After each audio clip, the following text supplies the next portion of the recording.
29 ऑगस्टच्या आंदोलनावर जरांगे पाटील ठाम. अंमलबजावणीसाठी सरकारला 28 ऑगस्ट पर्यंतची दिली मुदत. 58 लाख नोंदींची प्रमाणपत्र देण्याची जरांगेंची मागणी.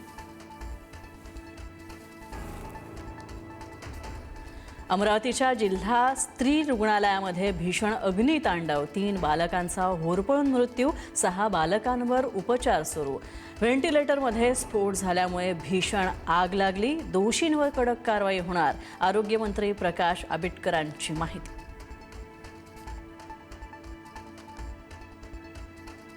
देशात 22,000 कोटींचा साखर घोटाळा झालाय.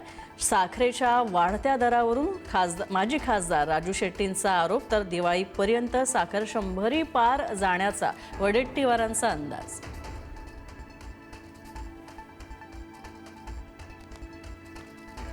नाशिकमध्ये तुकाराम मुंढेंच्या सुटं खाद्यतेल विक्री बंदीच्या निर्णयाला व्यापाऱ्यांचा कडाडून विरोध. मुंढेंच्या निर्णयाला न्यायालयामध्ये आव्हान देणार. व्यापाऱ्यांचा सरकारला 15 दिवसांचा अल्टिमेटम. निर्णय मागे न घेतल्यास आंदोलन करण्याचा इशारा.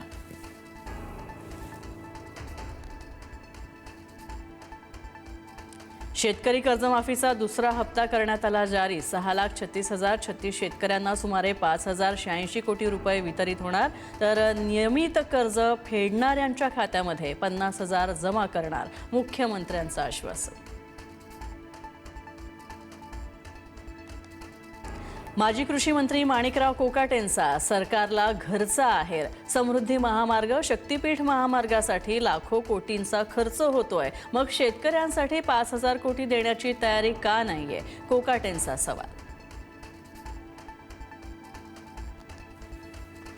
सुषमा अंधारे, रुपाली ठोंबरे, दीपाली सय्यद, आशा मिरगेंवर गुन्हा दाखल. खरात प्रकरणी बदनामीकारक मजकूर प्रसारित केल्याचा चाकणकरांचा आरोप. आता जास्त काम करू शकत नाही, नव्या पिढीला संधी दिली गेली पाहिजे. केंद्रीय मंत्री नितीन गडकरींचं मोठं वक्तव्य. तब्येत चांगली नसेल तर सत्ता व्यर्थ आहे असं म्हणत गडकरींनी आरोग्य आणि योगा अभ्यासावर दिला जोर.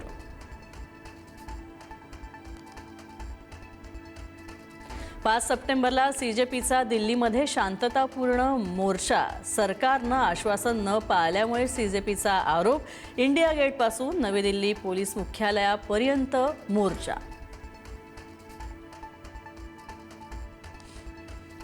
हॉटेलमध्ये उंदरांचा सुळसुळाट. नालासोपाऱ्यामध्ये भातावर उंदरांचा ताव. तर छत्रपती संभाजीनगरमधल्या बोडखे काकू हॉटेलमध्ये ग्राहक जेवत असतानाच उंदरांचा सुळसुळाट. तर वैजापूरमध्ये कचोरीमध्ये उंदराच्या लेंड्या. दिवसेंदिवस अन्न सुरक्षेचा प्रश्न होतोय गंभीर.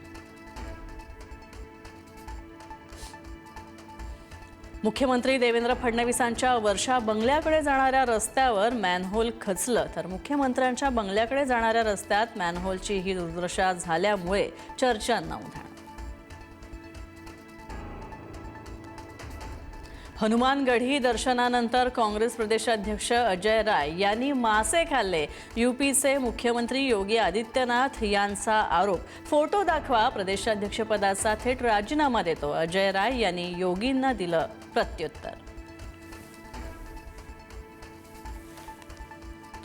मराठी व्याकरणतज्ञ प्राध्यापिका यास्मिन शेख यांचं दुःखद निधन. वयाच्या 101व्या वर्षी घेतला अखेरचा श्वास. व्याकरण आणि भाषाशास्त्र अभ्यासामध्ये यास्मिन शेख यांचं नाव आघाडीवर. बालभारती मराठीच्या पाठ्यपुस्तकाचं 7 वर्ष केलं होतं शेख यांनी संपादन.